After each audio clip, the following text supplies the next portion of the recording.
السلام عليكم ورحمة الله وبركاته.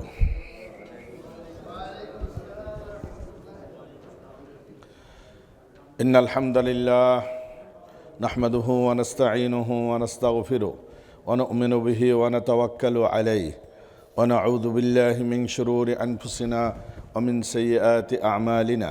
من يهده الله فلا مضل له ومن يضلله فلا هادي له.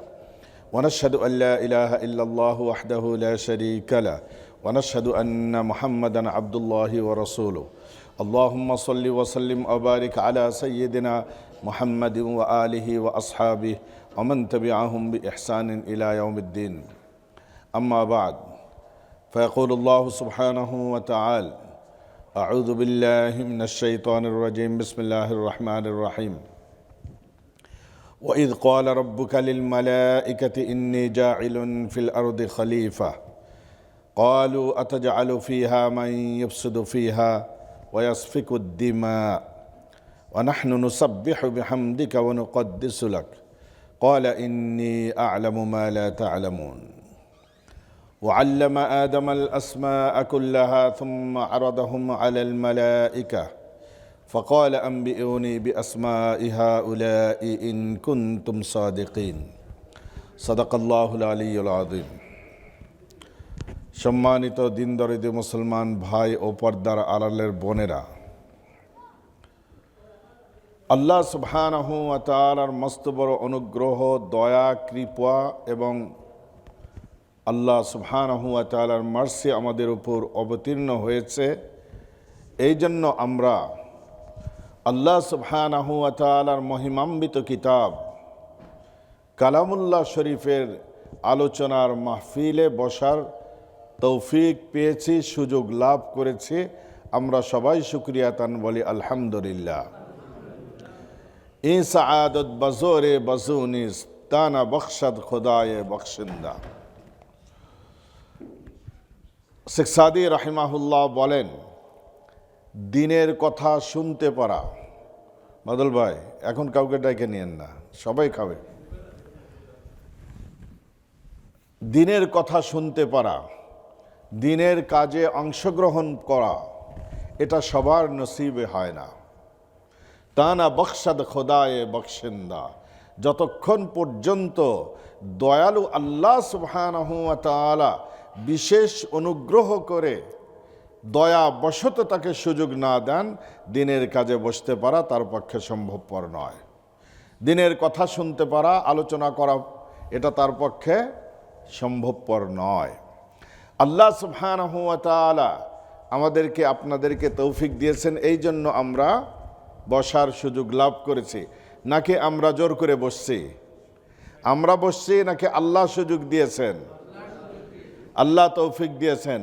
আল্লাহ সুবহানাহু ওয়া তাআলা ইচ্ছে করলে তো এই সময় আমাকে হসপিটালের বেডে শোয়ায়ে রাখতে পারতেন। আল্লাহ সুবহানাহু ওয়া তাআলা ইচ্ছে করলে এই সময়ে আমাকে দোকানপাটে, গল্পের আড্ডায় অথবা অন্য কোনো পাপ কার্যেও আল্লাহ রাখতে পারতেন, কিন্তু তা না করে তিনি কোরআনের মাহফিলে বসার সুযোগ দান করেছেন। এই জন্য আমরা শুকরিয়াতান সবাই বলি আলহামদুলিল্লাহ। আমাদের ধারাবাহিক আলোচনা চলছিল সূরাতুল বাকারা থেকে। সূরাতুল বাকারার 29তম আয়াত পর্যন্ত আমাদের আলোচনা হয়ে গিয়েছে। আজকে আমরা ইনশাআল্লাহ 30তম আয়াত থেকে আলোচনা করব। ওমা তৌফিকি ইল্লা বিল্লাহ আলাইহি তাওয়াক্কালতু ওয়া ইলাইহি উনীব। আজকের এই আয়াতে আল্লাহ সুবহানাহু ওয়া তাআলা মানব জাতির সৃষ্টি রহস্য পুঙ্খানুপুঙ্খানুরূপে তুলে ধরেছেন। মানব জাতির মর্যাদাকে তিনি যে অন্যান্য সমস্ত মখলুকাতের মর্যাদার উপর প্রতিষ্ঠিত করেছেন, কিভাবে আল্লাহ সুবহানাহু ওয়া তাআলা মানব জাতিকে সম্মানিত করেছেন, মর্যাদার অধিকারী করেছেন, সেটি আজকের এই আলোচনায় তিনি তুলে ধরেছেন। মানব জাতিকে আল্লাহ সুবহানাহু ওয়া তাআলা কুদরতি হাত দিয়ে তিনি সৃষ্টি করেছেন। এটি হলো মানব জাতির জন্য মর্যাদার একটি কারণ। মানব জাতি অর্থাৎ আমাদের আদি পিতা আদম আলাইহিসসালামকে কিভাবে সৃষ্টি করা হলো। সৃষ্টির আগে আল্লাহ সুবহানাহু ওয়া তাআলা কি প্রস্তুতি গ্রহণ করলেন, কারণ সৃষ্টি করেছেন স্বয়ং আল্লাহ সুবহানাহু ওয়া তাআলা। মানব জাতিকে সৃষ্টিতে আল্লাহ সুবহানাহু ওয়া তাআলা কোনো ফেরেশতার সাহায্য নেননি। সমস্ত দুনিয়ার যত মখলুকাত আছে, সমস্ত মখলুকাতকে সৃষ্টি করা হয়েছে ফেরেশতাদের মাধ্যম দিয়ে, কিন্তু মানব জাতিকে আল্লাহ সুবহানাহু ওয়া তাআলা আদম আলাইহিসসালামকে সৃষ্টি করেছেন কুদরতের হাত দিয়ে। আল্লাহর কুদরতের হাত কেমন আল্লাহ ভালো জানেন, এটা নিয়ে আমাদের চিন্তা গবেষণা করার কোনো প্রয়োজন নেই। এই আয়াতের আগের আয়াতে 28তম আয়াতে আল্লাহ সুবহানাহু ওয়া তাআলা ঘোষণা দিয়েছেন, হুয়াল্লাযী খালাকা লাকুম মা ফিল আরদি জামিআ। তিনি হলেন ওই মহান আল্লাহ যিনি তোমাদের মানব জাতির কল্যাণের জন্যই এই জমিনে আসমানে যা কিছু আছে, তোমরা দেখতে পাও অথবা দেখতে পাও না, তোমাদের জ্ঞান আছে অথবা নেই, তোমাদের জানা আছে অথবা নেই, আসমান জমিনের সব কিছু শুধু তোমাদের কল্যাণের জন্যই আমি সৃষ্টি করেছি। একটু সুবহানাল্লাহ বলবেন না? প্রত্যেকটা জিনিস আল্লাহ পাক সৃষ্টি করেছেন আমাদের কল্যাণের জন্য।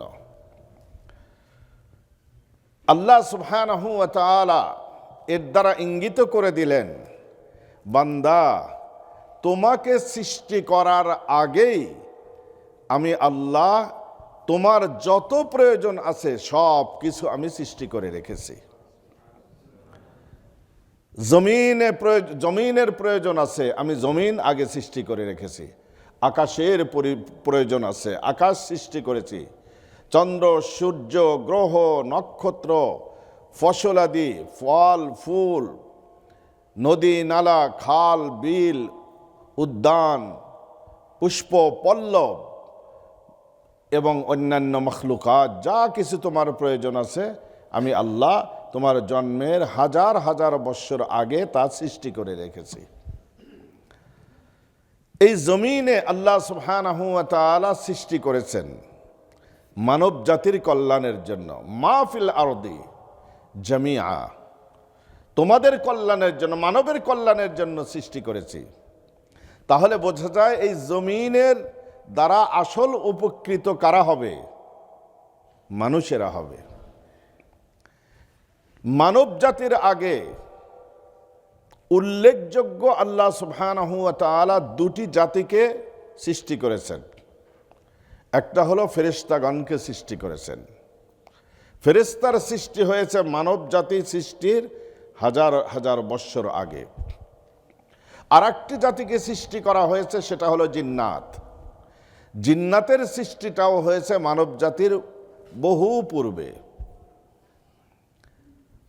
তাহলে এই দুটি জাতি জমিনের দ্বারা উপকৃত হতে পারে না কেন?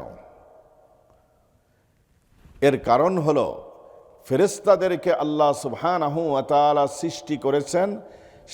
সৃষ্টির মাঝে ফেরেশতাদের মাঝে বেঁচে থাকার জন্য মানব জাতির যে জিনিসগুলা প্রয়োজন আছে সেই জিনিসগুলা ফেরেশতাদের জন্য প্রয়োজন নেই।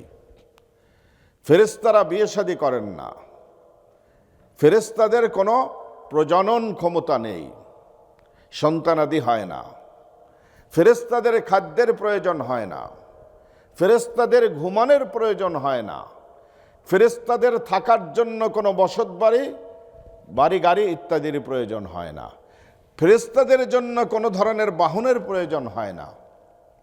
তাহলে এই জমিনের সৃষ্টি দিয়ে ফেরেশতাদের কোনো ফায়দা নাই।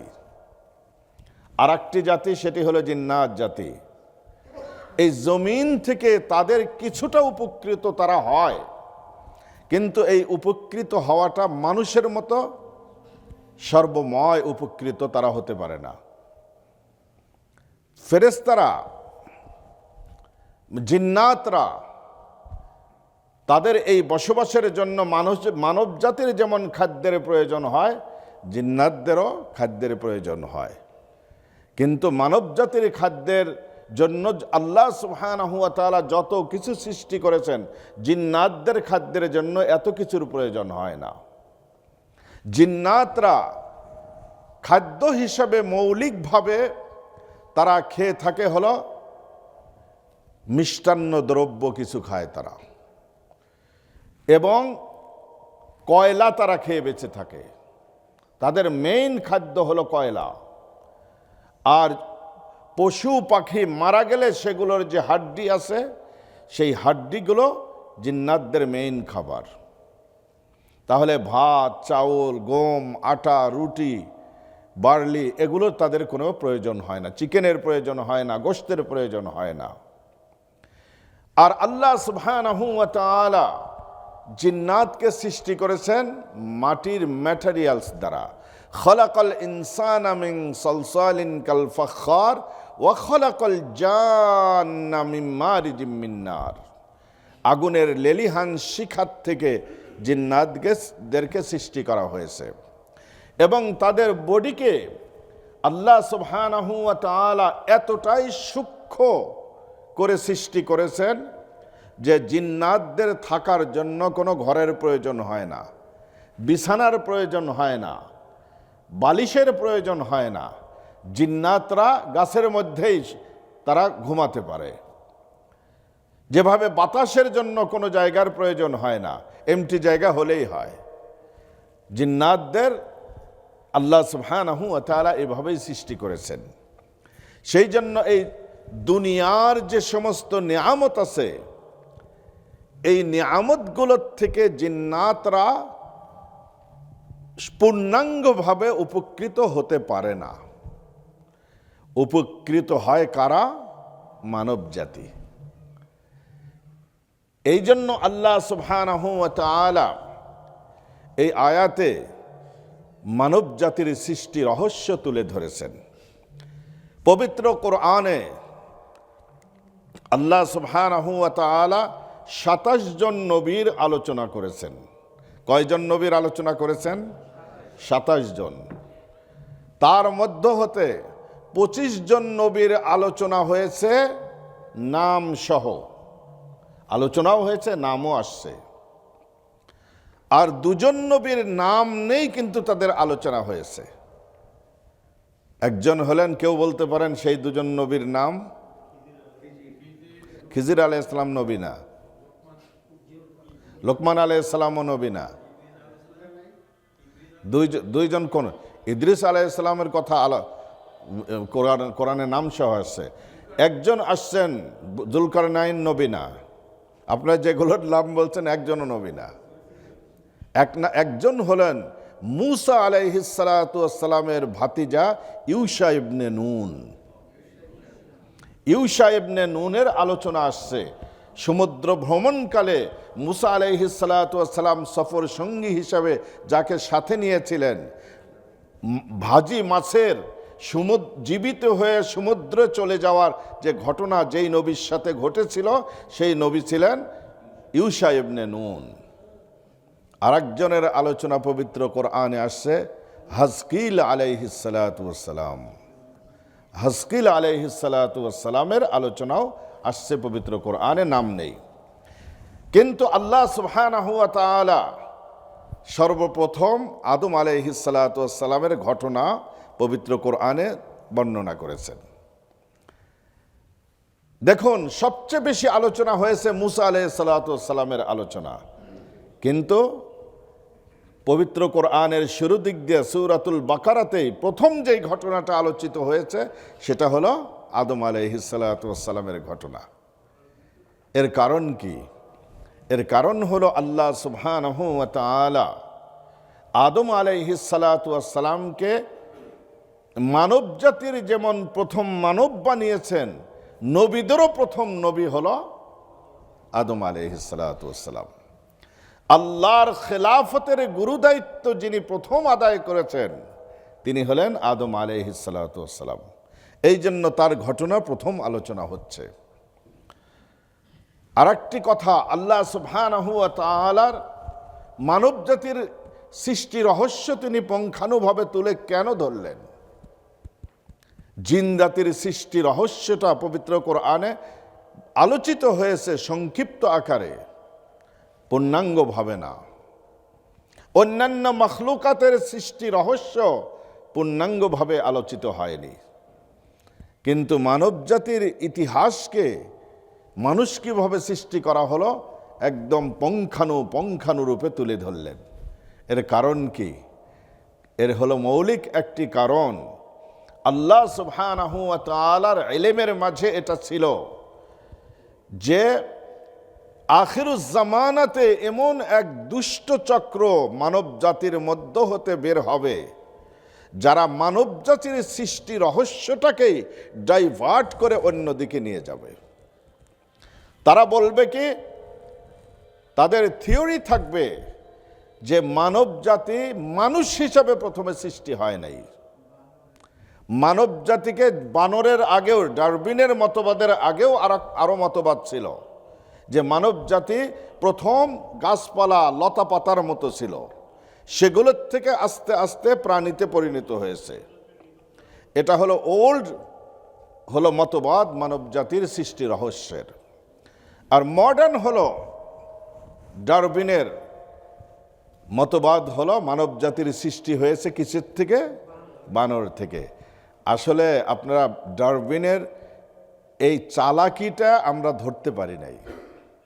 আসলে ও জানে মানুষের সৃষ্টি বানর থেকে হয় নাই, তারও একই আছে, কিন্তু সে নিজের জাত বাঁচানোর জন্য, ইজ্জত বাঁচানোর জন্য হলে এই থিওরিটা মানুষের ঘাড়ে চাপিয়ে দিয়েছে, নিজের জাতকে রক্ষা করেছে। সেটা কি? দাউদ আলাইহিস সালাতু ওয়াস সালামের জাত সময়ের ঘটনা। ডারউইন যে জাতের অনুসারী, যে ধর্মের অনুসারী, সেই ধর্মের মানুষগুলো আল্লাহর নিষেধাজ্ঞাকে উপেক্ষা করে তারা হলো শনিবারে মৎস্য শিকার করত।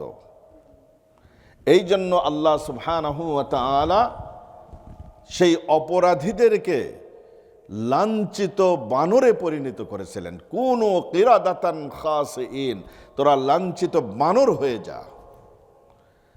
সেই বানর কিন্তু মাত্র 3 দিন বেঁচে ছিল। সেগুলো আল্লাহ সুবহানাহু ওয়া তাআলা ইচ্ছে করলে পারেন। ওমান নুআম্মিরহু নুনাক্কিসহু ফিল খালকি আফালা ইয়াকিলুন।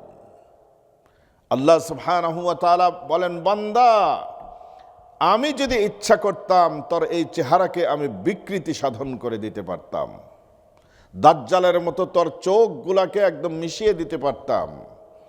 আমি আল্লাহ ইচ্ছে করলে তোকে সামনের দিকে যাওয়ার শক্তি দিতাম না, তোর পিছনে হাঁটতে হতো। আমি তোর চেহারাকে পরিবর্তন করে দিতে সক্ষম। তো ডারউইন যখন দেখলো নিজের জাতির উপর একটি ঐতিহাসিক কলঙ্কের কালিমা লোপন করা আছে, সেই জন্য ভেরি টেকফুললি ডারউইন এই থিওরি আবিষ্কার করে দিল যে মানব জাতির সৃষ্টি আসলে হয়েছে বানর থেকে, এই কলঙ্ক ঢাকার জন্য। নইলে ডারউইন নিজেও জানে এ কথাটা সত্য না। তো আল্লাহ সুবহানাহু ওয়া তাআলার ইলমে আযলের মাঝে আছে যে কিয়ামতের পূর্বে কিছু দুশ্চরিত্র এবং দুষ্ট মানুষেরা মানব জাতির সৃষ্টির রহস্যটাকে সম্পূর্ণ বিকৃত করে মানব জাতির সামনে তুলে ধরবে। তখন মানুষ নিজের অস্তিত্বকে হারিয়ে ফেলবে, মানুষের আসল উদ্দেশ্য লক্ষ্যচ্যুত হয়ে যাবে, মানুষ সঠিক পথ আর খুঁজে পাবে না। এই জন্য আল্লাহ সুবহানাহু ওয়া তাআলা পবিত্র কোরআনের শুরু দিক দিয়েই আল্লাহ সুবহানাহু ওয়া তাআলা মানব জাতির সৃষ্টির রহস্য তুলে ধরলেন যে, হে মানুষেরা, তোমরা জেনে রাখো, এই বিকৃত সাধনকারীরা তোমাদেরকে যে থিওরি দিয়েছে, এটি হলো সম্পূর্ণ একটি মিথ্যে এবং বানোয়াট থিওরি। আমি আল্লাহ সৃষ্টি করেছি, আমি আল্লাহ জানি তোমাকে কিভাবে সৃষ্টি করেছি। আমি তোমার পিতা আদম আলাইহিসসালামকে সৃষ্টি করেছি, এরপরে আদম থেকে হাওয়াকে সৃষ্টি করলাম। অ্যাডাল্ট কোরআন ক্লাসের ভাইদের যে এখন এই সপ্তাহের সবক আছে, সেই সবকের প্রথম আয়াতে হাওয়া আলাইহিসসালামের সৃষ্টি রহস্য আল্লাহ পাক বলেছেন। আর সূরাতুল বাকারার এই 29 নম্বর আয়াতে আদম আলাইহিসসালামের সৃষ্টি রহস্য বর্ণনা করেছেন।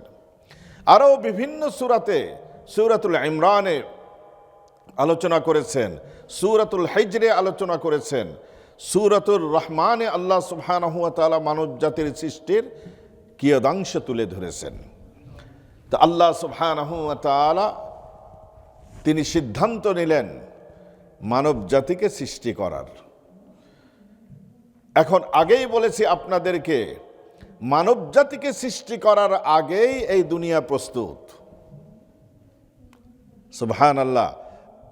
আপনার একটা সন্তান প্রসব করবে, দেখবেন যে একদম পুরা ফ্যামিলির মাঝে প্রস্তুতি শুরু হয়ে গেছে। বাবা মা রেডি হয়ে গেছে নবজাতককে রিসিভ করার জন্য। দেশ থেকে দাদা নানি চলে আসছে, আত্মীয় স্বজনের মধ্যে আনন্দের বন্যা বয়ে যাচ্ছে যে নতুন মেহমান আগমন করছে। এই প্রস্তুতিগুলো মানুষ আগেই নিয়ে থাকে। তো আল্লাহ সুবহানাহু ওয়া তাআলার সৃষ্টির সর্বশ্রেষ্ঠ সৃষ্টিকে আল্লাহ সুবহানাহু ওয়া তাআলা সৃষ্টি করবেন। এই সৃষ্টি যেখানে থাকবেন সেই জায়গাটাকে আল্লাহ সুবহানাহু ওয়া তাআলা আগের থেকে রেডি করে রাখবেন না? এই জন্য আগের থেকে রেডি করেছেন। এরপরে এই জমিনে জিন্নাতদেরকে একসময় আল্লাহ সুবহানাহু ওয়া তাআলা খিলাফতের দায়িত্ব দিয়েছিলেন। জিন্নাতরা এই জমিনে বসবাস করেছে। আমরা যেভাবে জমিনের সর্বত্র জায়গায় বাস করি, জিন্নাতরা এভাবে বাস করেছে। যদিও নাকি বাস করার পদ্ধতি ভিন্ন। আমরা মানব, আমরা এক ধরনের আমাদের চাহিদা, জিন্নাতদের আর এক ধরনের চাহিদা।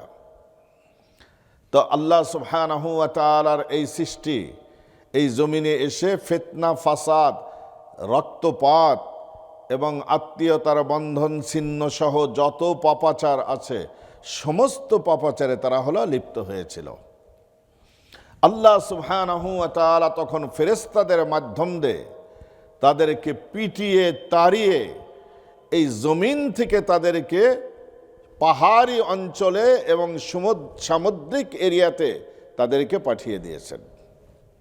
এই জন্য পাহাড়ি অঞ্চলে পাহাড় পর্বতে, গাছপালা, সাগর মহাসাগরে, এই অঞ্চলে জিন্নাতরা বসবাস করে। আর জমিনকে আল্লাহ সুবহানাহু ওয়া তাআলা মানুষের জন্য খালি করে দিলেন। তো আল্লাহ সুবহানাহু ওয়া তাআলা বলছেন, যখন আল্লাহ সিদ্ধান্ত নিয়েছেন, সিদ্ধান্ত আগেই নিয়েছেন যে আমি আমার এই জমিনে আমি আল্লাহর খেলাফত, প্রতিনিধিত্বকারী করার জন্য আমি একটি জাতিকে সৃষ্টি করব মানুষ হিসাবে। এই জন্য এই জমিনের যে সমস্ত জিনিসের আঞ্জাম দেওয়া হয়েছে, মানুষের জন্য যা যা প্রয়োজন আছে, এই জিনিসগুলাকে সৃষ্টি করতে ফেরেশতাদের প্রয়োজন আছে। যেমন আল্লাহ সুবহানাহু ওয়া তাআলা মানবকে সৃষ্টি করেছেন তার খাদ্যের প্রয়োজন। খাদ্যের জন্য তার জন্য ফসলের প্রয়োজন, ভেজিটেবলের প্রয়োজন, ফল ফুলের প্রয়োজন। এগুলো সৃষ্টি করার জন্য আল্লাহর হাজার হাজার ফেরেশতা দিন রাত তারা মেহনত করে যাচ্ছে। ফালিয়ানজুরিল ইনসানু ইলা তুআমি, মানুষেরা কি দেখে না ওই খাদ্যের দিকে, যেই খাদ্য তাদের খাদ্যের লোকমাটুকু তাদের মুখ পর্যন্ত কিভাবে এলো। আন্না সাবাবনাল মা'a সাব্বা, আমি আল্লাহ প্রচুর বৃষ্টিপাত বর্ষণ করি। সুম্মা শাকাকনাল আরদা শাক্কা, এই বৃষ্টির পানি দিয়ে আমি আল্লাহ সুবহানাহু ওয়া তাআলা মৃত জমিনকে উর্বর শক্তি ফিরিয়ে দেই। এরপরে বান্দা তুমি একটু হাল চাষ করে এই জমিনে আমি আল্লাহর দেওয়া বীজকে তুমি বপন করে অথবা রোপণ করে আসো। সুম্মা শাকাকনাল আরদা শাক্কা, আমি আল্লাহ জমিনকে ফাটিয়ে ফেরেশতার মাধ্যমে ফাটিয়ে এই জমিন থেকে আমি আল্লাহ অঙ্কুর বের করে নিয়ে আসি। অঙ্কুরকে আমি চারাতে পরিণত করি, চারার থেকে গাছে পরিণত হয়, গাছের থেকে ফলে ফুলে ভরপুর হয়ে যায়, ফসলে ভরপুর হয়ে যায়। এই যে প্রতিটি স্টেপের জন্য হাজার হাজার ফেরেশতার শ্রম রয়েছে। তো আল্লাহ সুবহানাহু ওয়া তাআলার এই সৃষ্টি জগৎ আমাদের জন্য যে সমস্ত জিনিস প্রয়োজন সেগুলো পিছনে এরাই হলো মেহনত করে, এরাই শ্রম দেয়। এই জন্য আল্লাহ সুবহানাহু ওয়া তাআলা এই শ্রমিকদেরকে জানাচ্ছেন যে হে আমার ফেরেশতারা, আমি এমন একটি জাতি সৃষ্টি করতে চাই যারা নাকি এই জমিনে আমার খেলাফত, আমার প্রতিনিধিত্ব করবে। আমি আল্লাহর বিধানকে এই জমিনে তারা প্রতিষ্ঠিত করবে। এই জন্য আল্লাহ সুবহানাহু ওয়া তাআলা ফেরেশতাদেরকে জিজ্ঞেস করলেন, وَإِذْ قَالَ رَبُّكَ لِلْمَلَائِكَةِ إِنِّي جَاعِلٌ فِي الْأَرْضِ خَلِيفَةً। এখনো আদম সৃষ্টি হয় নাই, সৃষ্টি করবেন বলে সিদ্ধান্ত নিয়েছেন। সিদ্ধান্ত নেওয়ার সময় তিনি ফেরেশতাদেরকে জিজ্ঞেস করলেন, ওই সময় স্মরণ উপযোগী যখন আপনার রব ফেরেশতাদেরকে বললেন, হে মুহাম্মদ সাল্লাল্লাহু আলাইহি সাল্লাম, আপনার রব। দেখুন এই আয়াতে এই ওয়ার্ড দিয়ে আল্লাহ সুবহানাহু ওয়া তাআলা মুহাম্মদুর রাসূলুল্লাহ সাল্লাল্লাহু আলাইহি ওয়াসাল্লামের মর্যাদাকে প্রতিষ্ঠিত করলেন। আপনার রব, হে মুহাম্মদ সাল্লাল্লাহু আলাইহি ওয়াসাল্লাম, আপনার রব যখন ফেরেশতাদেরকে জিজ্ঞেস করলেন, তাহলে আল্লাহ সার্টিফিকেট দিয়ে দিলেন যে নবী আলাইহিস সালাতু ওয়াস সালাম তার রুবুবিয়ত স্বীকৃতির মাঝে পূর্ণাঙ্গতা, পূর্ণ তিনি ঈমান এনেছেন। এই জন্য আল্লাহ সুবহানাহু ওয়া তাআলা তাকে এই সার্টিফিকেট দিলেন। কি জিজ্ঞেস করলেন ফেরেশতাদেরকে? ইন্নী জাইলুন ফিল আরদি খলিফা, আমি এই জমিনে আমার খলিফা, আমার প্রতিনিধি আমি সৃষ্টি করতে চাই, যে এই জমিনে গিয়ে আমার প্রতিনিধিত্ব করবে। দেখুন এই আয়াতে আল্লাহ সুবহানাহু ওয়া তাআলা মানব জাতির মর্যাদা কিভাবে তুলে ধরলেন। আল্লাহ সুবহানাহু ওয়া তাআলা আদম আলাইহিস সালাতু ওয়াস সালামকে সৃষ্টির মাধ্যমে মানব জাতিকে এই জমিনের খিলাফতের দায়িত্ব দান করলেন। এটা যদি না করে আল্লাহ যদি ডাইরেক্ট করতেন, এটা মানুষের জন্য সহজসাধ্য ছিল না, এটা অসম্ভব ছিল যে আমরা আল্লাহ সুবহানাহু ওয়া তাআলার কাছ থেকে ডাইরেক্ট হলো দিন নিব, এটা সম্ভবপর ছিল না। আর যদি ফেরেশতাদেরকেও আল্লাহ সুবহানাহু ওয়া তাআলা খেলাফতের দায়িত্ব দিতেন, এটাও সম্ভবপর ছিল না মানুষের পক্ষে। মানুষের খেলাফতে ফেরেশতাদের সৃষ্টি হয়েছে এক বিশেষ নূরের দ্বারা। জমিনে কেউ কোনোদিন ফেরেশতা দেখেছেন? কেউ কোনোদিন ফেরেশতা দেখেন নাই। আমার এক সম্পর্কে, দূর সম্পর্কে ভাবি ছিল, প্রত্যেক দিন স্বপ্নের থেকে, ঘুমের থেকে উঠে একটা একটা সে স্বপ্ন দেখে। স্বপ্ন দেখে এগুলো হলো সব ভুয়া। ভুয়া স্বপ্ন দেখে এসে আমাকে খালি জিজ্ঞেস করতো, এইটা আজকে দেখেছি, এইটা দেখেছি। একদিন এই মহিলা আমাকে বলতেছে যে এতদিন যা স্বপ্ন দেখছি, কালকে হলো বাস্তবে আল্লাহ আমাকে দেখাইছে। আমি বললাম যে কি দেখছো আবার নতুন করে? আমি অত পাত্তা দিতাম না, জানি যে এগুলো হলো সব হলো ভুয়া। তখন বলতেছে, রাতে আমি ঘুমা আছি, তাহাজ্জুদের নামাজ পড়ে আছি, তাহাজ্জুদের জন্য উঠছি, তারপরে দেখি যে এক বিরাট নুরানি চেহারার এক লোক। আমি বললাম, এই তুমি এত রাতে কে? কয় আমি হলাম ফেরেশতা। কোন পর্যায়ে পৌঁছে গেছে! নবী আলাইহিস সালাতু ওয়াস সালামের ইন্তেকালের পরে এরকম আকৃতিতে কারো কাছে ফেরেশতা আসবেন না। ফেরেশতা শুধু শাস্তি নিয়ে আসবে, কিন্তু এ ধরনের আকৃতিতে হুজুরের ইন্তেকালের পরে আর আসবেন না কিয়ামত পর্যন্ত, পানিশমেন্টের জন্য আসবেন। তো আল্লাহ সুবহানাহু ওয়া তাআলা বলতেছেন, আমি এই জমিনে খলিফা সৃষ্টি করতে চাই। এখন প্রশ্ন জাগে, আল্লাহ সুবহানাহু ওয়া তাআলা হলেন স্রষ্টা, আর ফেরেশতারা হলেন আল্লাহর হুকুমের অধীন। লা ইয়াসুনাল্লাহা মা আমারাহুম ওয়া ইয়াফআলুনা মা ইউমারুন। তাদের মাঝে গুনাহ করার কোনো যোগ্যতাই নাই ফেরেশতারা, আল্লাহর হুকুমের বরখেলাফ করার কোনো যোগ্যতাই নাই। আল্লাহ সে ম্যাটেরিয়ালস তাদের মাঝে দেন নাই, শুধু আল্লাহ যে কাজের জন্য নির্দেশ দিয়েছেন সেই কাজেই তারা নিজেকে নিয়োজিত রাখে। যেই ফেরেশতার দায়িত্ব রুকু করা, কিয়ামত পর্যন্ত শুধু রুকুতেই থাকবে। যেই ফেরেশতার দায়িত্ব সেজদা করা, কিয়ামত পর্যন্ত সেজদাতেই থাকবে, মাথা উঠাবে না। যেই ফেরেশতার দায়িত্ব তাসবিহ তাহলিল করা, সে শুধু তাসবিহ তাহলিলই পড়বে। এর অপোজিট করার কোনো যোগ্যতাই ফেরেশতার মাঝে নাই। তাহলে ফেরেশতাদের কাছে আল্লাহ সুবহানাহু ওয়া তাআলা মশওয়ারা চাইলেন কেন? প্রশ্ন জাগে কিনা? আল্লাহর কোনো দরকার আছে যে ফেরেশতাদের কাছে জিজ্ঞেস করবেন যে আমি আমার খলিফা মানবজাতি সৃষ্টি করতে চাই, সুতরাং তোমরা তোমাদের মতামত দাও?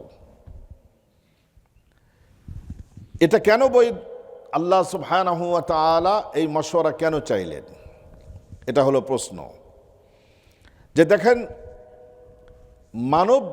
মানুষ দুই কারণে কারো কাছে মশওয়ারা চায়।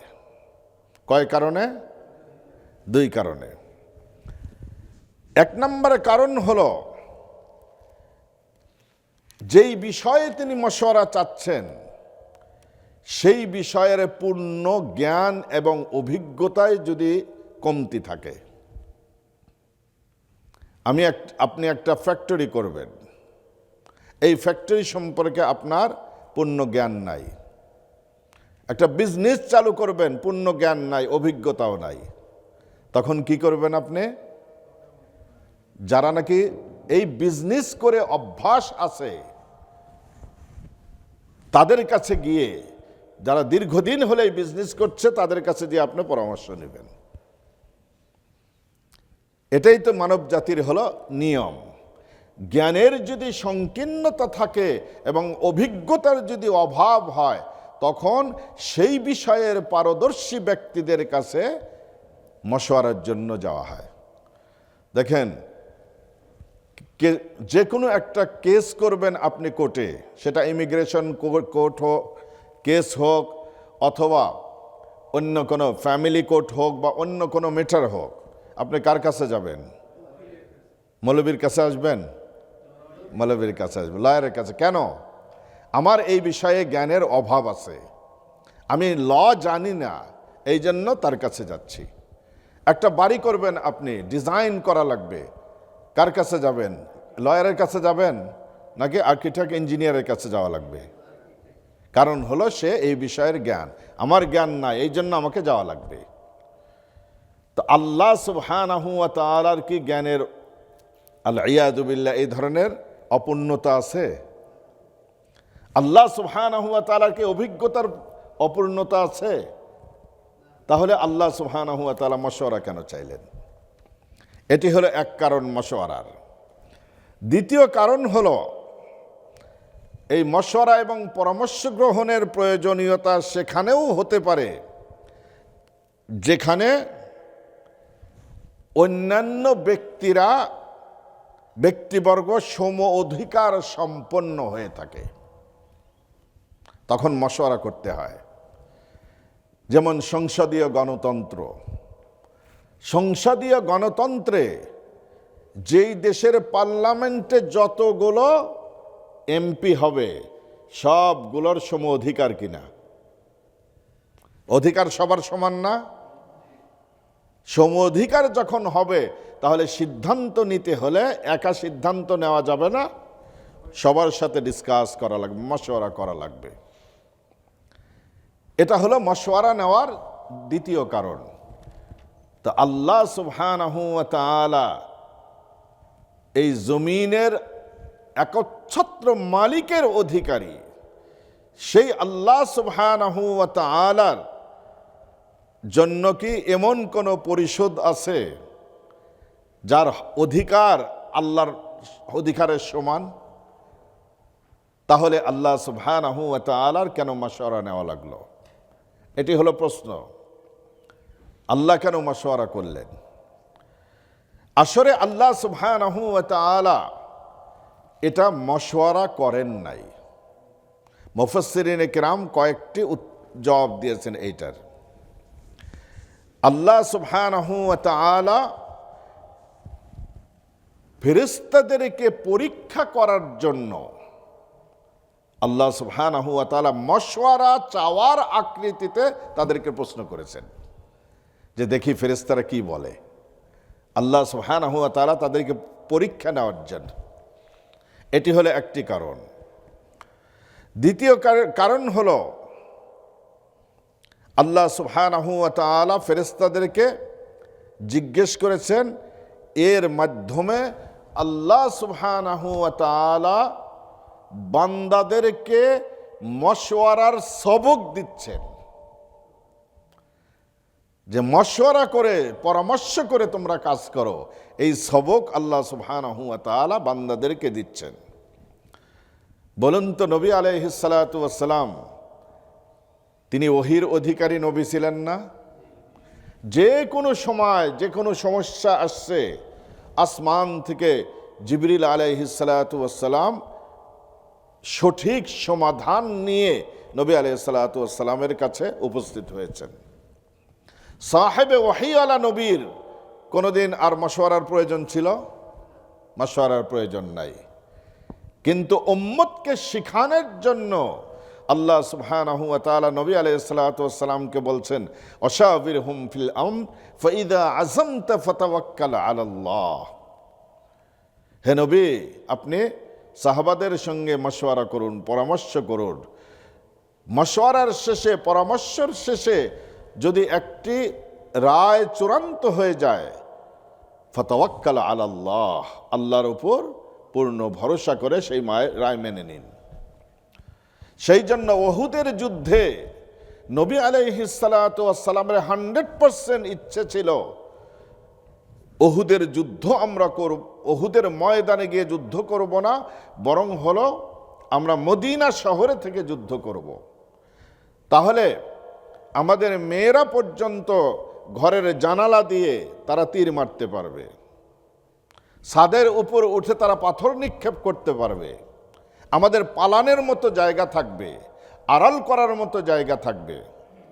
কিন্তু অতি উৎসাহী সাহাবায়ে কেরাম, বিশেষ করে যারা বদরের যুদ্ধে অংশগ্রহণ করতে পারেননি, শাহাদাতের তামান্না তাদের মাঝে এতটাই প্রখর হয়ে গেল যে তারা একদম ডেসপারেট হয়ে গেল যে শহরের বাইরে যে যুদ্ধ করব।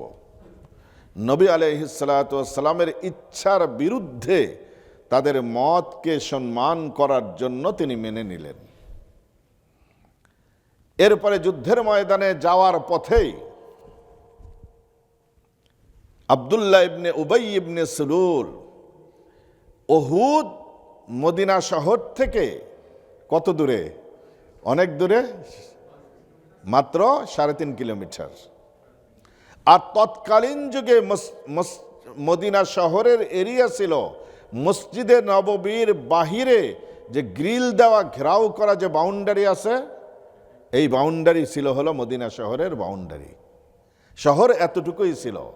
মদিনাতে, জেরুজালেমে প্রত্যেকটা বাউন্ডারির একটা হলো ইতিহাস আছে, প্রত্যেকটা ইটের একটা হিস্টোরি আছে।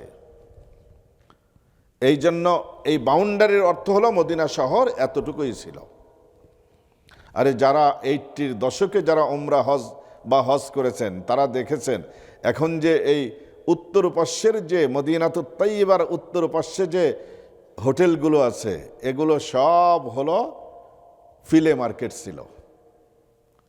আমি আমার নিজের চোখে দেখেছি স্বর্ণের দোকান এরকম হলো টেবিলের উপর স্বর্ণের দোকান, স্বর্ণ বিক্রি হচ্ছে, অলংকার বিক্রি হচ্ছে। নামাজের আজান হয়ে গেছে, স্বর্ণের দোকানদার চাদর উপরে দিয়ে মসজিদে নববীতে নামাজ পড়তে চলে গেছে। এখানে এখন যে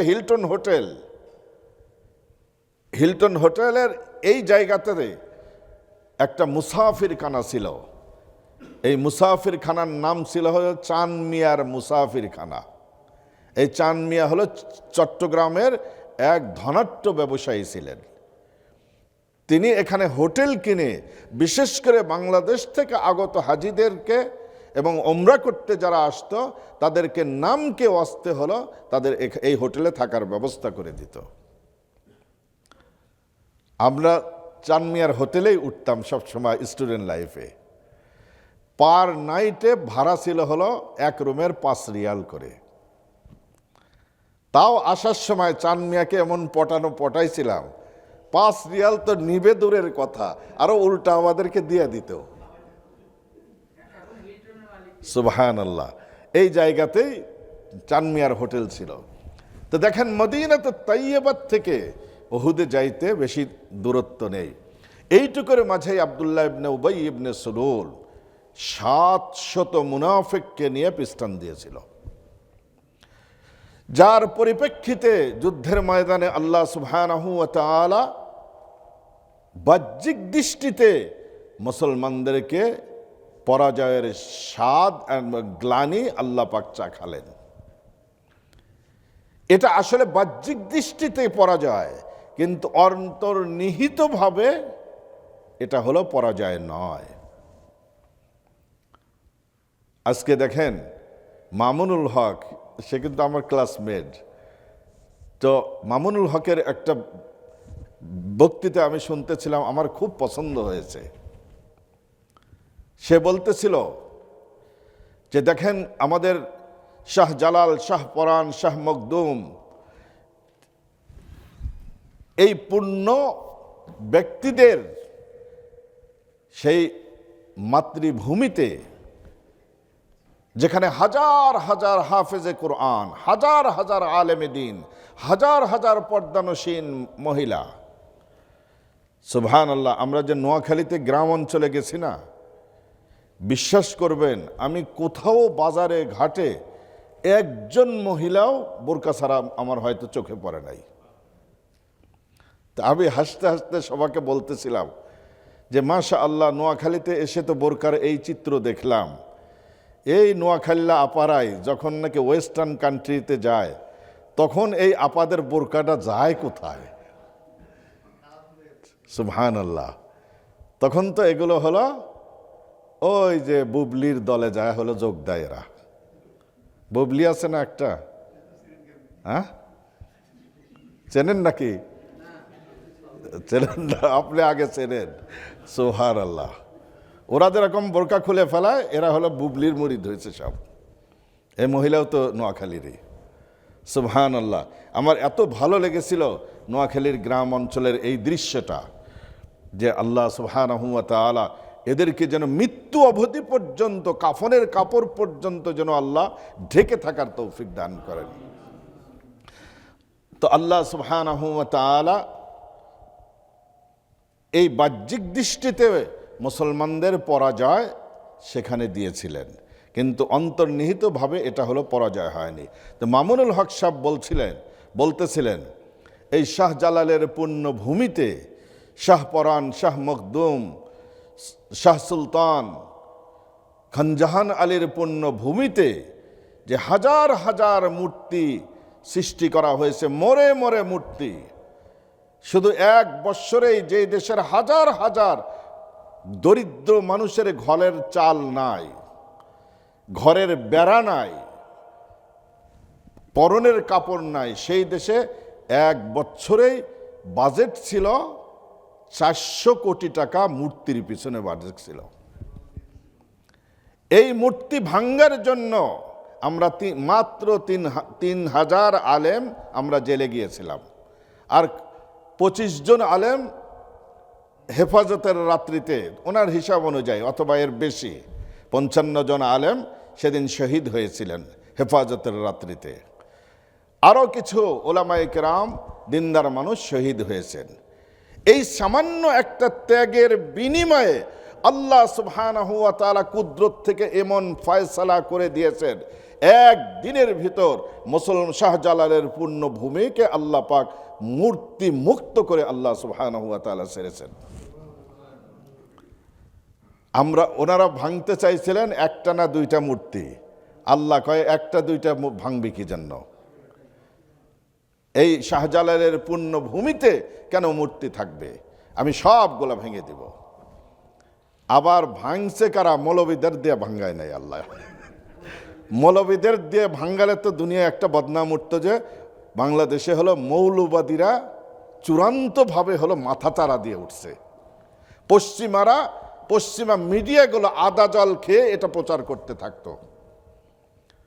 কিন্তু আল্লাহ সুবহানাহু ওয়া তাআলার ফয়সালা এমন যে আল্লাহ সুবহানাহু ওয়া তাআলা অমৌলবীদের হাতে এই মূর্তি ভাঙ্গাইছেন।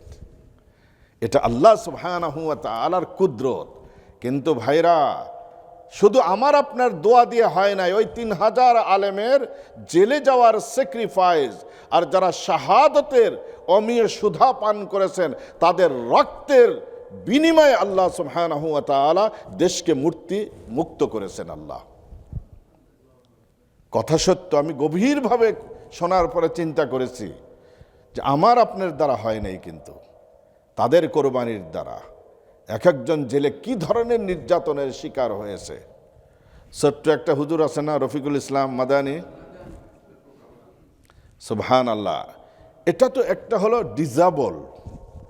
ডিজাবল মানুষকে তো সম্মান করা, তার হক আদায় করা দুনিয়ার সব আইনে আছে। এই ডিজাবল মানুষটাকে রিমান্ডে নিয়ে সম্পূর্ণ উলঙ্গ করে তাকে যে পিটানো হয়েছে, যৌনাঙ্গে তাদেরকে হলো ইলেকট্রিক শর্ট দেওয়া হয়েছে, পায়খানার মল দ্বারে তাদেরকে ইলেকট্রিক শর্ট দিয়ে তাদেরকে হলো শাস্তি দেওয়া হয়েছে। ফিরআউন শুধু হত্যা করেছে। ফিরআউন যেখানে হত্যা করেছিল, আমি লাস্ট টাইমে যখন গেছিলাম সেই হত্যার রুম পর্যন্ত আমি গেছিলাম, যে কোথায় কিভাবে ফিরআউন হত্যা করত। ফিরআউন শুধু ধরে নিয়ে এসে পাথরের একটা হলো পাটাতন ছিল, সেই পাটানের উপর শোয়ায়ে তারা হলো ছুরির আঘাতে গলা কেটে হত্যা করে ফেলতো বাচ্চাদেরকে। আর এই ফিরআউনরা বাচ্চা নাই, বুড়া নাই, আবাল নাই, বনিতা নাই, নারী নাই, পুরুষ নাই, প্রত্যেকেরকে এই শাস্তির সম্মুখীন করেছে। দোয়া করেন এই ফিরআউনরা যেন আমাদের দেশে আর কিয়ামত পর্যন্ত যেন ক্ষমতার মসনদে আসতে না পারে। এই কয়জন আমিন কয় নাই? এদের বোঝা গেছে এরা কোন দলের। সব জায়গায় ইনশাআল্লাহ না, ইনশাআল্লাহ সব জায়গায় না। দেখেন, মানুষ মারা গেলে কি হয়, কি দোয়া করতে হয়? ইন্না লিল্লাহ। সব সময় ইন্না লিল্লাহ না। ফাকুতিয়া দাবিরুল কওমিল্লাযীনা যালামু আলহামদুলিল্লাহি রাব্বিল আলামিন। এই লেডি ফিরআউনের বাপ একই তো পথে গেছে। চিটাগাংয়ে একটা মাদ্রাসা আছে, পটিয়া মাদ্রাসা, জামিয়া ইসলামিয়া পটিয়া। এটা হলো বাংলাদেশের দ্বিতীয় বৃহত্তম মাদ্রাসা, হাটহাজারী মাদ্রাসার পরেই সবচেয়ে বড় মাদ্রাসা হলো এটা।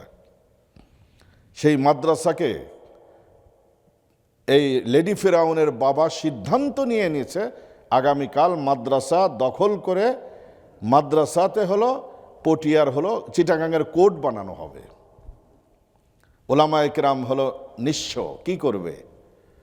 সারা রাত তারা কোরআন তেলাওয়াত করে তাহাজ্জুদের নামাজ পড়ে আল্লাহর কাছে কান্নাকাটি করেছে, হে আল্লাহ, তুমি আবাবিল দিয়ে যেভাবে তোমার ঘর বাইতুল্লাহকে হেফাজত করেছিলা, তুমি এই তোমার ঘর এবং তোমার নবীর মাদ্রাসাকে তুমি হেফাজত করো। পরের দিন আর আসতে হয় নাই।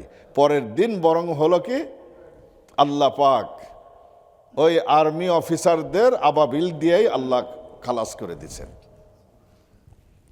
এগুলো ইতিহাস আপনাদের জানা দরকার, যে কোথার থেকে কি হয়েছে। এই জন্য সে যখন মারা গেছেন, হাজী ইউনুস সাহেব রহমতুল্লাহ আলাই তিনি জীবিত ছিলেন। হাজী ইউনুস সাহেব রহমতুল্লাহ আলাই বহুত বড় আল্লাহওয়ালা মানুষ। তিনি শোনার সাথে সাথে যে দোয়া করেছেন, আলহামদুলিল্লাহি রাব্বিল আলামিন, এই দোয়া করেছেন। অন্যান্য টিচাররা বলছে, হুজুর মারা গেলে না ইন্না লিল্লাহ বলতে হয়, আপনি আলহামদুলিল্লাহ কেন পড়লেন? কয় তোমরা কি কোরআন শরীফ তেলাওয়াত করো না? তোমরা আলেম মানুষ, এটা যদি একজন সাধারণ পাবলিক যদি কথা বলতো তাহলে না এটা মেনে নিতে পারতাম। তোমাদের মতো আলেম মানুষ, বোঝা যায় তোমরা কোরআন তেলাওয়াত করো না। আল্লাহ সুবহানাহু ওয়া তাআলা কোরআনে এক জায়গায় বলেছেন, ফাকুতিআ দাবিরুল কওমিল্লাযীনা যালামু আলহামদুলিল্লাহি রাব্বিল আলামিন। যখন আল্লাহ সুবহানাহু ওয়া তাআলা আসমানি শাস্তি দিয়ে, গজব দিয়ে, আযাব দিয়ে কোন জালেমের মূল উৎপাটন করে দিবে, তখন তোমরা বলবা আলহামদুলিল্লাহি রাব্বিল আলামিন। তাহলে ইন্না লিল্লাহ কি সব জায়গায়? ইন্না লিল্লাহ সব জায়গায় না। একজন আর কাউকে জিজ্ঞাসা করে, ভাই কেমন আছেন? কয় ইনশাআল্লাহ ভালো আছি। মানে এখন ভালো নাই, ভবিষ্যতে ভালো থাকবে আর কি। সুবহানাল্লাহ। এই জন্য দেখেন আল্লাহ সুবহানাহু ওয়া তাআলা আদম আলাইহিস সালাতু ওয়াস সালামকে যে সিজদা করতে আল্লাহ সৃষ্টি করার কথা ব্যক্ত করলেন, এটা মশওয়ারার জন্য, আমাদেরকে শিখানোর জন্য, আমাদেরকে তালিম দেওয়ার জন্য আল্লাহ সুবহানাহু ওয়া তাআলা মশওয়ারার জিজ্ঞাসার আকৃতিতে আল্লাহ সুবহানাহু ওয়া তাআলা আমাদেরকে তালিম দিলেন। আল্লাহর মশওয়ারা নেওয়ার কোনো প্রয়োজন নাই। ওয়াইদ ক্বালা রাব্বুকা লিল মালাইকাতি ইন্নী জাইলুন ফিল আরদি খলিফা। দেখ, আমি এই জমিনে খলিফা বানাতে চাই। খলিফা মানে হলো কি? রিপ্রেজেন্টেটিভ। খলিফা মানে হলো প্রতিনিধিত্বকারী। খলিফা মানে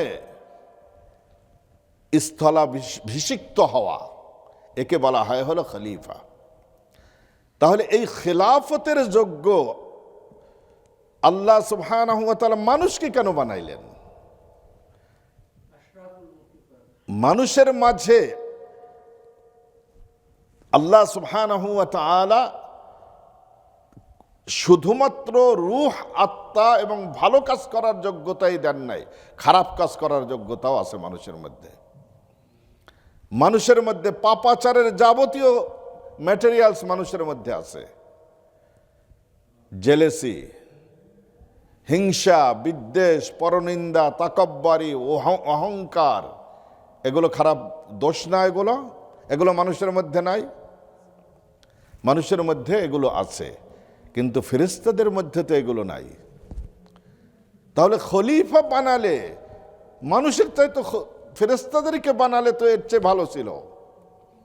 ফেরেশতারা জীবনে কোনোদিন অপরাধ করত না। ফেরেশতারা কখনো অপরাধীকে নিরপরাধ বানাতো না, আবার নিরপরাধকে অপরাধী বানিয়ে তাদেরকে হত্যা করত না। মানুষরা এগুলো করে না, দুনিয়ার আদালতে এগুলো হয় না। শুধু আজকে না, জালেমরা একদম ইতিহাসের প্রথম দিক দিয়েই করে। মুহাম্মদ বিন কাসেম মানব সভ্যতার ইতিহাসে 17 বৎসরে হলো জেনারেল, যার হাত ধরে ইন্ডিয়ান সাবকন্টিনেন্টাল এরিয়াতে অফিসিয়ালি ইসলাম প্রবেশ করেছে। আনঅফিসিয়ালি ইসলাম প্রবেশ করেছে এর আগেও, কিন্তু রাষ্ট্রীয়ভাবে ইসলাম প্রবেশ করেছে ভারতবর্ষে হলো মুহাম্মদ বিন কাসেমের মাধ্যমে। মাত্র 17 বৎসরের তাগড়া জুয়ান ছিল। তার ইচ্ছে ছিল জাপান পর্যন্ত যাওয়া। সিন্ধের পথ ধরে তিনি আগাচ্ছিলেন, একদম বিজয় করতে করতে পাকিস্তান পর্যন্ত পৌঁছে গেছে। চায়না হয়ে সে জাপান পর্যন্ত যাবে, এটা হলো তার প্ল্যান। যখন তার এই বিজয়ের সংবাদ খলিফা ওয়ালিদের কাছে পৌঁছল, খলিফা ওয়ালিদ তখন মুহাম্মদ বিন কাসেমকে নিজের ভবিষ্যৎ প্রতিদ্বন্দ্বী মনে করতে লাগলো। এরপরে তাকে নির্দেশ দিল যে তুমি আমার নির্দেশ পাওয়ার সাথে সাথে তুমি যুদ্ধের ময়দান থেকে তুমি বাগদাদে ফিরে আসবা। সে যখন ফিরে আসতেছিল তাকে ডান্ডা বেরি পরিয়ে হলো বাগদাদে নেওয়া হয়েছে এবং কুচক্রী বিচারকদের মাধ্যমে 17 বৎসরের এই সম্ভাবনাময় যুবককে, মুসলিম লিডারকে বিনা অপরাধে অপবাদ দিয়ে তাকে হলো হত্যা করা হয়েছে। এরকম হত্যাকাণ্ড মুসলমানদের মধ্যে হয় নাই, আর হয়েছে। তাহলে ফেরেশতারা তো এরকম করতো না, নিরপরাধ মানুষকে হত্যা করতো না। আবার যারা অপরাধী আছে দুনিয়ার বিচারকরা টাকা টুকা দিয়ে ছেড়ে দেয় না? টাকা টুকা দিয়ে ঘুষ খেয়ে তো ছেড়ে দেয়। অপরাধীকে নিরপরাধ বানায়, নিরপরাধকে অপরাধী বানায়, শাস্তি দেয়। ফেরেশতাদের মাঝে তো অপরাধ করার যোগ্যতাই নাই। তাহলে জমিনের প্রতিনিধিত্ব করার জন্য মানুষের চেয়ে ফেরেশতাদেরকে এই দায়িত্ব দিলে তো ভালো ছিল। প্রশ্ন জাগে কিনা? বিবেকেও আকলেও তো তাই বলে। ফেরেশতারা যদি জাজ হইতো, সুবহান আল্লাহ, জাজ অফিসে যে ফেরেশতা যদি একটা শুধু পাখাটা দিয়ে একটা বাড়ি দিত, কোথায় সেই সন্ত্রাসী চাঁদাবাজি যাইতো? আর এক শহরে এতগুলা পুলিশ লাগতো, এক ফেরেশতা দিয়েই তো পুরো শহর ঠিক করা যাইত। তাহলে আল্লাহ মানুষকে কেন বানালেন? দেখেন, খলিফা মানে হলো কি? খলিফা মানে হলো কি? প্রতিনিধিত্বকারী, স্থলাভিষিক্ত, যে অন্যায়ের ফয়সালা ন্যায় দিয়ে করবে, অনাচারকে দমন করবে, দুরাচারকে প্রতিহত করবে। তাহলে যেই ব্যক্তি খলিফা হবে সেই ব্যক্তির ন্যায় ইনসাফের জ্ঞান থাকা লাগবে কিনা। যদি জমিনের খেলাফতের দায়িত্ব আদায় করতে চায় তাহলে পরে এই জমিনের জ্ঞান গরিমা লাগবে কিনা। জমিনের জ্ঞান গরিমা লাগবে, প্রত্যেকটা বিষয়ের জ্ঞান গরিমা লাগবে, জমিনের সাথে সম্পৃক্ত হওয়া লাগবে, জমিনের ম্যাটেরিয়ালসকে ভোগকারী হওয়া লাগবে। ফেরেশতাদের মধ্যে এগুলা কোনোটাই নাই। কারণ হলো, যেই ফেরেশতাকে আল্লাহ একটা গাছের পিছনে লাগিয়ে দিয়েছেন, এই ফেরেশতা পাশের গাছটা সম্পর্কে জ্ঞান নাই। যেই ফেরেশতাকে আল্লাহ সুবহানাহু ওয়া তাআলা এই জমিনে যে কাজে লাগিয়েছেন এর বাইরে তার কোনো জ্ঞান নাই। সেই জন্য খলিফা হতে হলো জ্ঞান হওয়া লাগবে, জ্ঞান থাকা লাগবে, জমিনের সব কিছু জানা লাগবে। ইউসুফ আলাইহিস সালাতু ওয়াস সালাম কে যখন নাকি জেল থেকে বের করে মিশরের বাদশাহ সামনে উপস্থিত করলেন, ইউসুফ আলাইহিস সালাতু ওয়াস সালাম তখন বললেন, ক্বালা জাআলনি আলা খাযাইনিল আরদি, মহাবিপদ আসতেছে রাষ্ট্রে, আগামী 7 বৎসর পর্যন্ত অনাবৃষ্টি হবে, কোনো ধরনের ফসলাদি হবে না। আমাকে যদি আপনি খাদ্যমন্ত্রীর দায়িত্ব দেন তাহলে আমি সুষম বন্টন ব্যবস্থার মাঝে এই দুর্ভিক্ষকে আমি সামাল দিতে চেষ্টা করব। ইন্নী হাফিজুন আলিম, সামাল দিতে হলে দুটি জিনিসের প্রয়োজন হবে। একটা হলো হাফিজুন, হেফাজতকারী হওয়া লাগবে।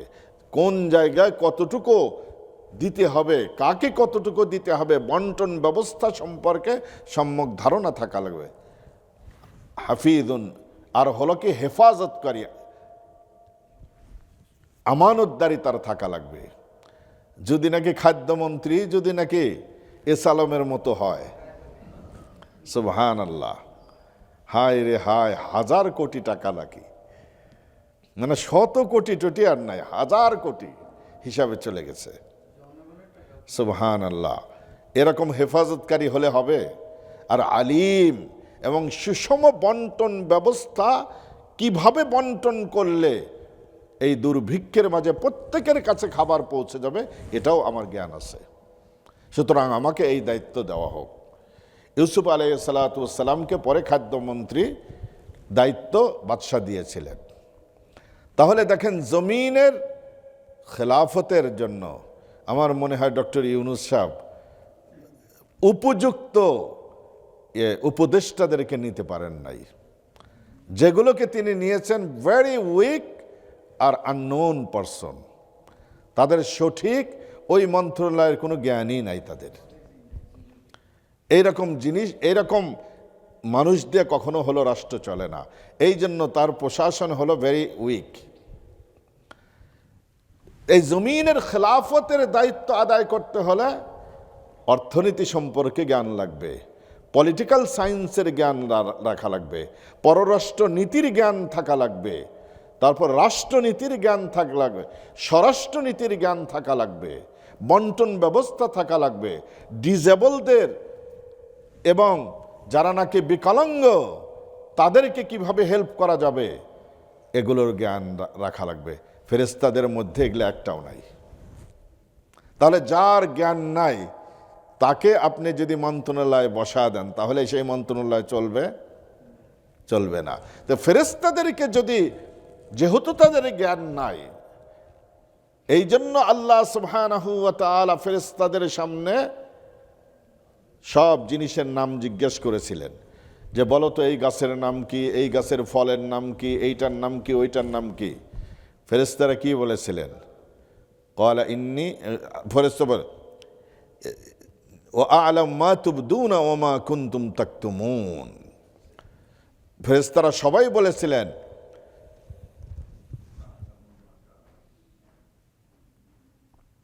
যে হে আল্লাহ, আমরা অতটুকুই জানি যতটুকু আপনি জ্ঞান দান করে। ক্বালু সুবহানাকা লা ইলমা লানা ইল্লা মা আল্লামতানা ইন্নাকা আনতাল আলিমুল হাকিম। আমাদের তো জ্ঞান সীমিত, আমরা এগুলো জানবো কি করে? আল্লাহ বললেন যে জ্ঞান তোমরা জানো না, তাহলে খেলাফতের দাবিদার তোমরা কিভাবে হতে পারো? এই জন্য আল্লাহ সুবহানাহু ওয়া তাআলা এই দায়িত্ব তাদেরকে দেন নাই। জিনদেরকে কেন দেন নাই? জিনদেরকে একবার দেওয়া অভিজ্ঞতা হয়েছে, একবার দেওয়া অভিজ্ঞতা হয়েছে।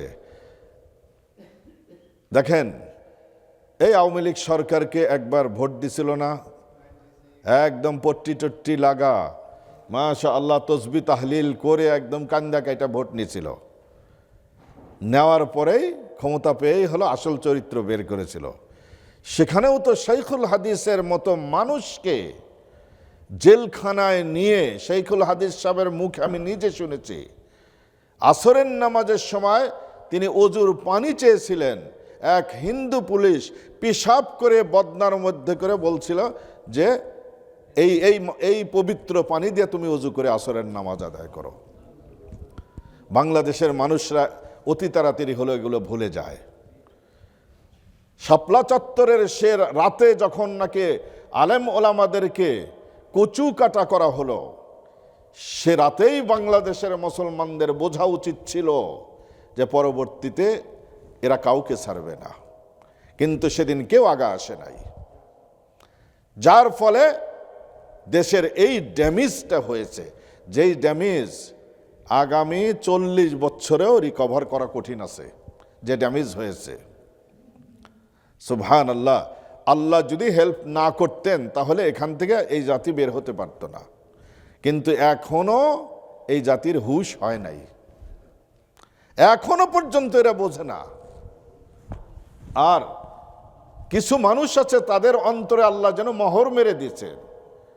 হাজার হাজার মানুষকে তারা হলো গুম করেছে, হত্যা করেছে, ফ্যামিলির থেকে ডিটাচ হয়ে গেছে, তারা ফ্যামিলি ব্রোক হয়ে গেছে। এমন অবস্থায়ও এই লোকগুলার দেখবেন যে অন্ধত্ব যায় না। আল্লাহ সুবহানাহু ওয়া তাআলা তাদের অন্তরে মোহর করে দিয়েছেন। খাতামাল্লাহু আলা কুলুবিহিম ওয়া আলা সামঈহিম ওয়া আলা আবসারিহিম গিশাওয়া। আল্লাহ পর্দা এঁটে দিয়েছেন। এই জন্য আল্লাহ সুবহানাহু ওয়া তাআলা বলতেছেন, ইন্নী জাইলুন ফিল আরদি খলিফা, আমি এই জমিনে খলিফা বানাতে চাই। ফেরেশতারা তখন উত্তর দিলেন, ক্বালু আতাজআলু ফিহা মান ইউফসিদু ফিহা ওয়াসফিকুদ দিমা। হে আমাদের প্রভু, আপনি কি এই পৃথিবীতে এমন কাউকে সৃষ্টি করবেন যারা নাকি রক্তপাত করবে, যারা ফিতনা ফাসাদ করবে আর রক্তাক্ত করবে এই জমিনের মাটিকে? এমন একটি জাতিকে আপনি সৃষ্টি করতে চান? এখন প্রশ্ন জাগে, জাতি তো সৃষ্টিই হয় নাই। ফেরেশতারা তারা হলো অগ্রিম কোনো সংবাদ জানেন না, ভবিষ্যতের জ্ঞান আল্লাহ ছাড়া কারো নাই। ইন্নাল্লাহ ইনদাহু ইলমুস সাআ, কিয়ামতের জ্ঞান যেমন কারো নাই, ওয়া ইনদাহু মাফাতিহুল গায়ব, ভবিষ্যতের গায়েবের জ্ঞানও আল্লাহ ছাড়া কারো নাই, কোনো নবীর নাই, কোনো ফেরেশতা নাই। তাহলে এদের সৃষ্টি হয় নাই। এরা যে মারামারি করবে, কাটাকাটি করবে, রক্তাক্ত করবে, এরা হলো ফিতনা ফাসাদ করবে, বিপর্যয় সৃষ্টি করবে, এটা ফেরেশতারা জানলো কেমনে? এটা হলো কয়েকটা উত্তর মুফাসসিরিন কেরাম লিখেছেন। তার মাঝে হলো আল্লাহ সুবহানাহু ওয়া তাআলা এই ফেরেশতাদেরকে এ কথা বলে তাদের সামনে এদেরকে কিভাবে সৃষ্টি করা হবে, কি দিয়ে সৃষ্টি করা হবে, এদের পরিণাম কি হবে, এগুলো সব তাদেরকে বলছিলেন। এরা মারামারিও করবে, এরা তাহাজ্জুদের নামাজ পড়বে, তাহলে দুই দল হবে এরা, এগুলো ফেরেশতাদেরকে বলেছিলেন। বলার পরে তারা বলতেছেন আতাজআলু ফিহা মান ইউফসিদু ফিহা, এটা ফেরেশতারা আল্লাহর সিদ্ধান্তের বিরোধিতা করণার্থে কথা বলতেছেন না, কারণ ফেরেশতাদের মধ্যে আল্লাহর সিদ্ধান্তের বিরোধিতা করার যোগ্যতাই নাই। আবার হলো কি, আল্লাহর সিদ্ধান্তের উপর কোশ্চিন করতেছেন না ফেরেশতারা, মানে মূল রহস্যটা উদ্ঘাটনের জন্য কোশ্চিনের আকৃতিতে আল্লাহর কাছে তারা আপিল করতেছে। আল্লাহ বুঝে তো আসতেছে না, এটা কেমনে? আর একটা উত্তর হলো যে জিনদের পূর্ব অভিজ্ঞতা যেটা আপনারা বললেন, সেখান থেকে তারা হলে কিয়াস করেছে, কম্পেয়ার করেছে, তারা তুলনা করেছে, জিন জাতিও এরকম করেছে, এ জাতিও এরকমই করবে। আর আরেকটি কথা হলো ইন্নী জাইলুন ফিল আরদি খলিফা, আমি খলিফা নিযুক্ত করতে চাই, খলিফা বানাতে চাই। যেমন আল্লাহ সুবহানাহু ওয়া তাআলা বলেন হুয়াল্লাযী জাআলাকুম খলাইফাল আরদি, তিনি হলেন ওই আল্লাহ যিনি তোমাদেরকে এই জমিনে খেলাফতের দায়িত্ব দিবেন। সূরাতুল আনআমের 165 নম্বর আয়াত। ওয়াজআলুকুম খুলাফাআল আরদি, সূরাতুন নামলের 62 নম্বর আয়াতে বললেন আল্লাহ তোমাদেরকে খলিফা বানাবেন। আর সূরাতুল যুখরুফের 60 নম্বর আয়াতে বলছেন ওয়ালাউ শাআ লাজআলনা মিনকুম ওয়ালাউ নাশাউ লাজআলনা মিনকুম মালাইকাতান ফিল আরদি ইয়াখলুফুন, আমি যদি আল্লাহ চাইতাম এই জমিনের খেলাফত ফেরেশতাদেরকে দিতে পারতাম। তো আল্লাহ সুবহানাহু ওয়া তাআলা খলিফা মানে হলো স্থলাভিষিক্ত হওয়া। খলিফা মানে হলো কি, যিনি প্রতিনিধি হবেন, যিনি রিপ্রেজেন্টেটিভ হবেন, ন্যায় আর অন্যায়ের মাঝে ফয়সালা করবেন, অনাচারকে দমন করবেন, দুরাচারের হলো হিংস্র থাবাত থেকে জনগণকে বাঁচাবেন। এটার অর্থ হলো খেলাফত।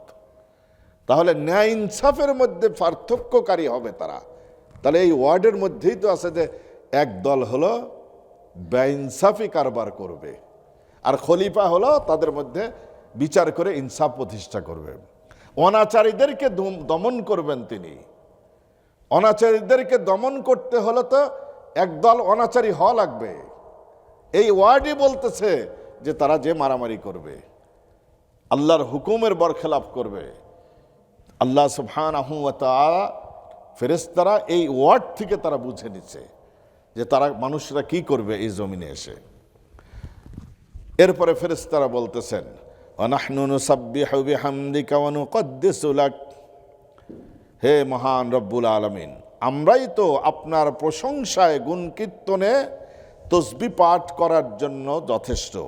ওয়ানুকদ্দিসু লাক, আর আপনার পবিত্রতা বর্ণনার জন্য আমরাই তো যথেষ্ট, আমরাই তো বর্ণনা করতেছি।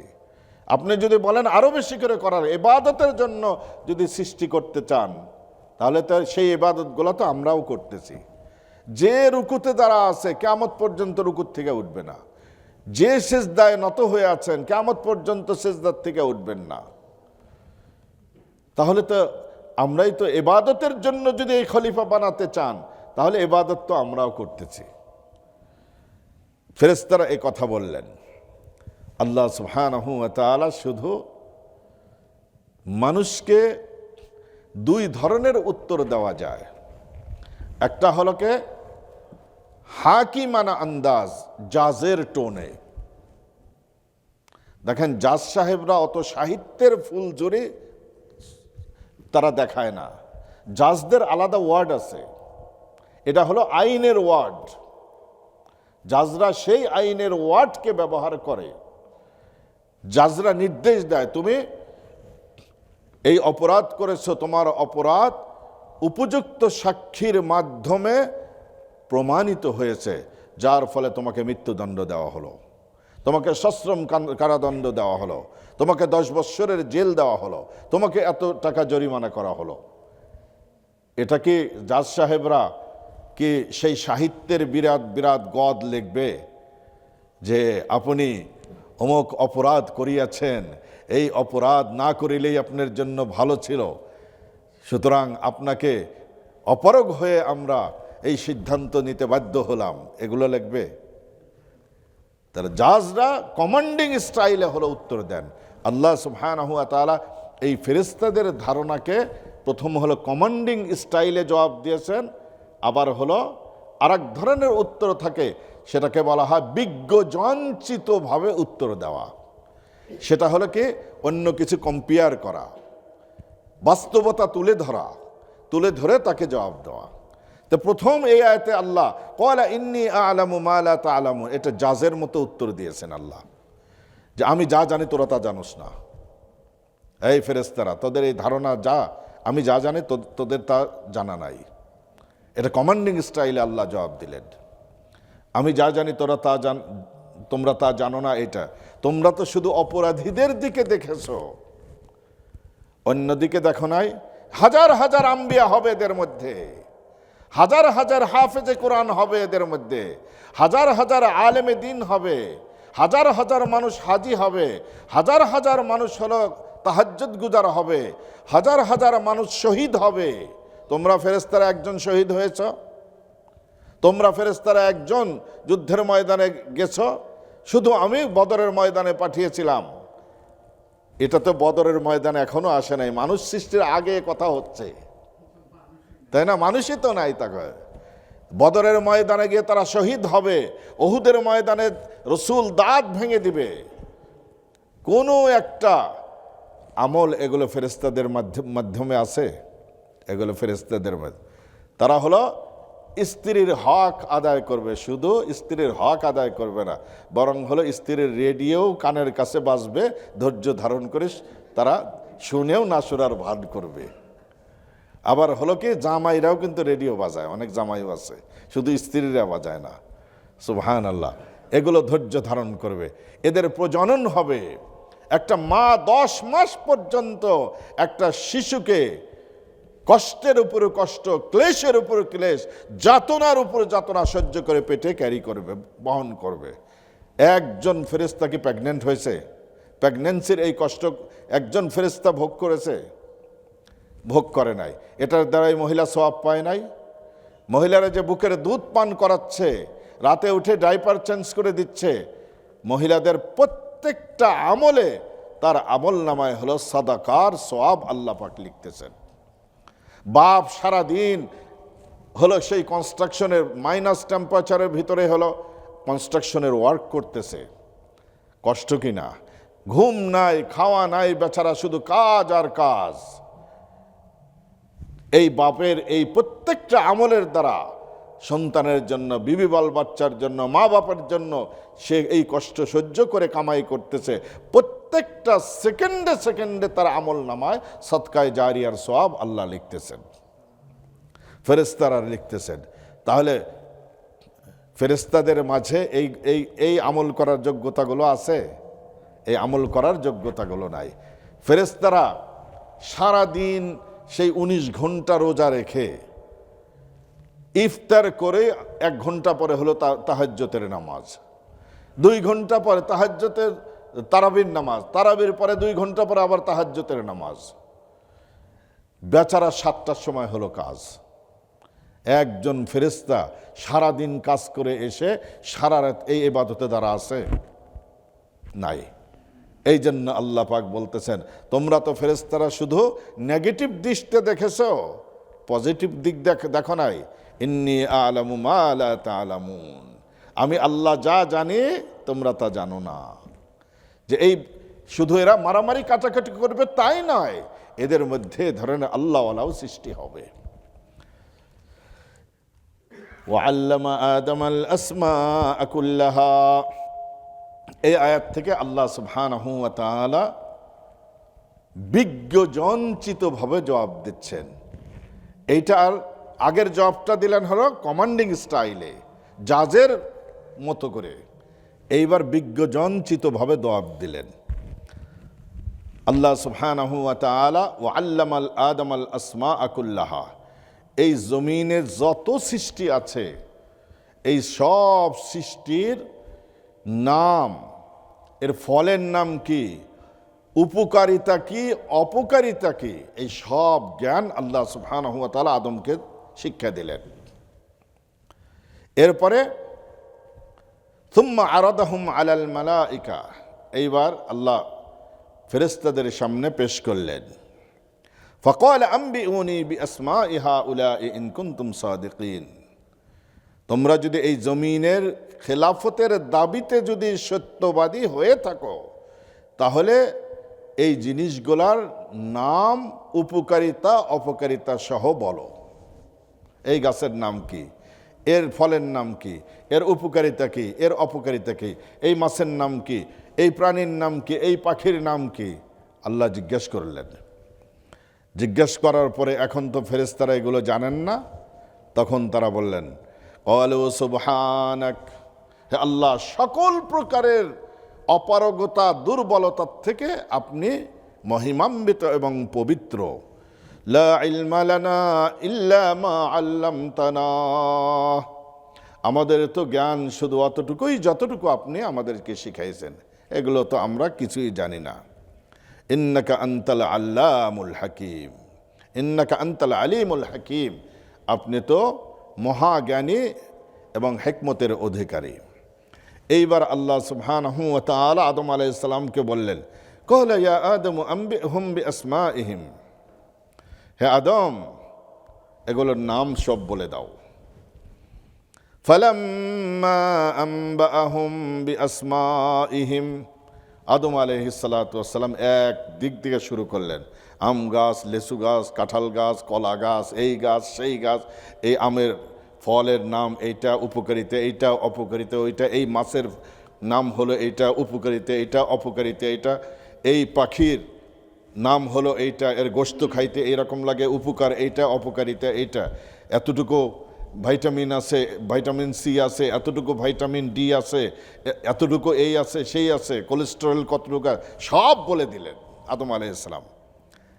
তখন আল্লাহ পাক বললেন, আদমের জ্ঞানের সামনে যখন তারা পরাজিত হলো, ক্বালা আলাম আকুল লাকুম ইন্নী আ'লামু গায়বাস সামাওয়াতি ওয়াল আরদ, আমি কি তোমাদেরকে বলি নাই যে আমি আসমান জমিনের সব অদৃশ্যর জ্ঞান রাখি। ওয়া আ'লামু মা তুবদুনা ওয়া মা কুনতুম তাকতুমুন, আর তোমরা যা প্রকাশ করো সেটাও জানি, যা প্রকাশ করো নাই সেটাও জানি। প্রকাশ করে নাই ফেরেশতারা, কি ফেরেশতারা তো আমরাই ইবাদতের জন্য যথেষ্ট এতটুকু বলেছে, খেলাফতের দায়িত্ব আমাদেরকে দিলে তো আমরাও আদায় করতে পারতাম, এটা গোপন রেখেছে, এটা বলে নাই। তো তোমরা যা প্রকাশ করো গোপন করো, আমি আল্লাহ সব জানি। তখন আল্লাহ সুবহানাহু ওয়া তাআলা যখন এই পরীক্ষা নিলেন, দেখেন আল্লাহ সুবহানাহু ওয়া তাআলা হিকমত অবলম্বন করলেন। এইবার ফেরেশতাদেরকে বললেন, হে ফেরেশতারা, তোমরা আদমের জ্ঞানের সামনে পরাজিত হলা, এখন হলো আদমকে সেলুট করো। এই সেজদার অর্থ ইবাদত না, সেলুট করা অর্থাৎ হলো সম্মান জানাও।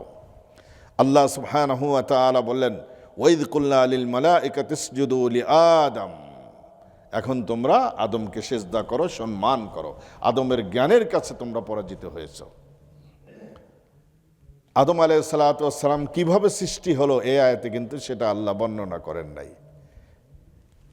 সৃষ্টির আগে এবং পরে কি ঘটনা ঘটলো এইটা আল্লাহ বললেন।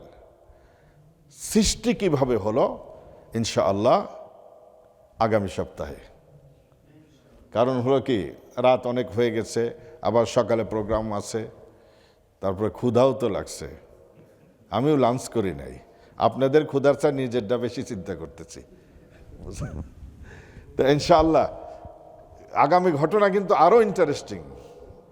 এখন হলো একদম এই পাড়ার শেষ পর্যন্ত, এরপরে আসতেছে বনি ইসরাইলের ঘটনা। তো এই জন্য আদম আলাইহিস সালাতু ওয়াস সালামকে কীভাবে আল্লাহ সৃষ্টি করলেন, মাটি কোথার থেকে নিলেন, বিভিন্ন কালার আমরা কোথার থেকে হলাম, কেউ সাদা, কেউ কালা, কেউ হলো আমরা হলো মাঝে পড়ে গেছে, একদম কালাও আবার একবার সাদাও না, তাই না? খয়রুল উমুরি আওসাতুহা, মধ্যম যে কোনো জিনিস হলো উত্তম। তো আলহামদুলিল্লাহ, তো এগুলা কিভাবে হলো, সৃষ্টিটা কিভাবে করলেন আল্লাহ, রূহ কিভাবে দিলেন, এগুলো ইনশাআল্লাহ আগামী সপ্তাহের আলোচনা করব। ওমা তৌফিক ইল্লা বিল্লাহ, আলাইহি তাওয়াক্কালতু ওয়া ইলাইহি উনীব।